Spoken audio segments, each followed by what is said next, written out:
दिल्ली की जनता बेहद खुश होने वाली है। सच मानिए कि 3 इंजन की ये जो सरकार है लगातार स्पीड में और मिशन मोड पे काम कर रही है, जिससे कि दिल्ली एक अलग फेज में आ जाएगी। 1600 नर्सिस परमानेंट अपॉइंट किया है, जिसका कि अपॉइंटमेंट लेटर मैं 6 जुलाई को उन नर्सिस को बुला करके देने वाले हैं। 12 साल बाद परमानेंट नौकरी लग रही है। मैं इतना विश्वास दिलाती हूं कि लगातार रोजाना मैं नए पॉलिसी डिसीजंस करवा रही हूं। दिल्ली सरकार के लेवल का होता है तो दिल्ली सरकार वो डिसीजन लेती है, एमसीडी के लेवल का होता है तो हम उन्हें परस्यू करते हैं कि आप ये डिसीजन लीजिए, और सेंट्रल गवर्नमेंट ने यदि लेना होता है तो हम सेंट्रल गवर्नमेंट से रिक्वेस्ट करते हैं कि आप दिल्ली के हित में इस डिसीजन को लीजिए। पर सच मानिए कि 3 इंजन की ये जो सरकार है लगातार स्पीड में और मिशन मोड पे काम कर रही है, जिससे कि दिल्ली एक अलग फेज में आ जाएगी। दिल्ली के लिए एक नए माइलस्टोन्स जो है लगातार चल रहे हैं। आज शाम को भी मैं एक बड़ी घोषणा करने वाली हूं, अभी नहीं करूंगी, 1 घंटे बाद करूंगी, और वो बड़ा विषय है ईज ऑफ डूइंग बिजनेस से। और मुझे पता है कल के अखबार जब आप पढ़ोगे तो दिल्ली की जनता बेहद खुश होने वाली है। और ये जितनी चीजें आपने कही, जिसमें सॉलिड वेस्ट मैनेजमेंट चार्जेस हैं, कि प्रॉपर्टी टैक्स है या बाकी चीजें हैं, यहां तक कि आपकी डीएमसी भी है। आपको ध्यान में ही है कि डीएमसी हमने भंग की है, और नई डीएमसी के प्रपोजल को अब हम फ्लोट कर रहे हैं। लगभग 1-1.5 महीना में आपकी नई डीएमसी बन जाए और एक अच्छे तरीके से काम जो दिल्ली के लिए होना चाहिए वो काम हो, ट्रांसपेरेंसी के साथ हो, जिसमें किसी भी तरीके की कोई गड़बड़ नहीं हो। कम से कम ऐसे काम चले कि जो दिल्ली के डॉक्टर्स के हित में काम करे। तो ऐसी डीएमसी भी आप लोगों को मिलेगी। लगातार दिल्ली के हॉस्पिटल्स का अपग्रेडेशन, लगातार दिल्ली में मेडिकल फर्टिलिटी की भर्ती, अभी हमने पहली बार मतलब पिछले 12 साल से परमानेंट जॉब हमारे मेडिकल लाइन में एक भी नहीं हुआ था, सब कुछ कॉन्ट्रैक्ट पे चल रहा था।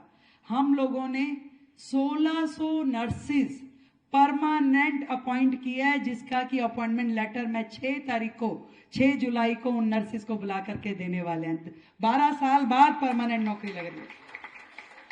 और मैं कई बार जब मैंने पूरा का पूरा ये स्टडी किया कि दिल्ली का मेडिकल इंफ्रास्ट्रक्चर कहाँ खड़ा है, जिस चीज का पिछली सरकारें ढोल पीटती थी कि हमारी तो शिक्षा मॉड्यूल, हमारा तो हेल्थ मॉड्यूल बेस्ट है, उसकी सच्चाई में जब मैं गई तो मैंने ये देखा जो WHO कहती है कि 1000 लोगों पे कम से कम 2 बेड तो होने ही चाहिए।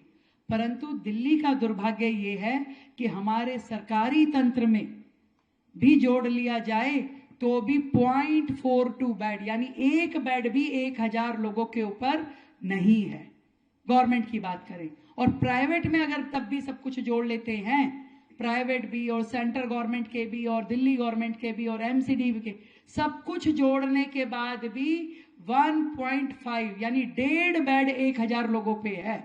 ये स्थिति है दिल्ली की कि आज भगवान ना करे फिर से कोई ऐसी बीमारी आ जाए तो कहां हम खड़े हैं।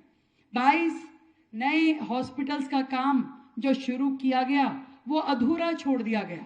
उसमें लगभग 2000 करोड़ रुपए खर्च हुए, परंतु आज की डेट में वो हॉस्पिटल्स जो कि 3-3, 4-4 साल से बंद पड़ा है जिनका काम, उसमें वो 2000 करोड़ भी खराब हुए और खड्डे में गए। एग्जैक्टली खड्डे में, जो मैक्स हॉस्पिटल के साथ वाली जो बिल्डिंग है, खंडर बिल्कुल, और उसमें करोड़ों रुपए लगा दिए सरकार ने।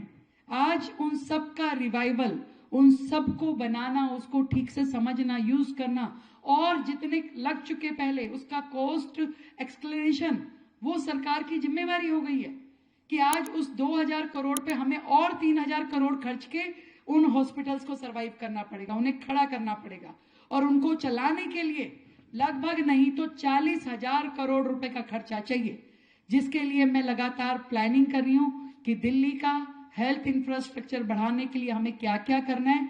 तो मैं ये समझती हूँ कि प्राइवेट प्रैक्टिसेस जो डॉक्टर की है, ये तो एक तरह की ब्लेसिंग है दिल्ली के लिए कि आधी रात भी यदि किसी पेशेंट को सर्वाइवल मिल जाता है आप लोगों के कारण से, उसे केयर मिल जाती है, तो ये हमारे लिए एक ब्लेसिंग है। और उस ब्लेसिंग को कोई दिक्कत ना आए किसी भी प्रकार की, उनको फैसिलिटी देना, उनको बेहतर वर्किंग कंडीशन देना, मुझे लगता है कि सरकार का दायित्व है। डेफिनेटली आपने जितनी ये समस्याएं बताई है मैं उन सब पे काम करूंगी।